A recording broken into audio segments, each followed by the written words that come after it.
আজকে জানো তো চুরি করতে গিয়ে ধরা পড়ে গেছি। কি মুশকিল কি মিশকিল, কি বলো তো, শাশুড়ি মায়ের ছেঁড়া শাড়ি চুরি করতে গিয়েছিলাম, তো ধরা পড়ে গেলাম। তারপর আর কি করব, তো নিজের একটা শাড়ি পরে নিলাম। সবাই জিজ্ঞেস করছে ছেঁড়া শাড়ি কেন খোঁজ করছো, তো কি আর বলবো, লজ্জার কথা। তারপরে শেষে বললাম দেখো গিয়ে যে আমার ছেঁড়া শাড়িটাই সবার খুব পছন্দ গো।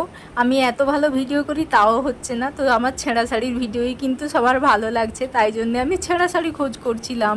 তো কি করব বলো, আমার কাছে নেই, তাই আমি চুরি করতে গিয়ে ধরা পড়ে গেলাম।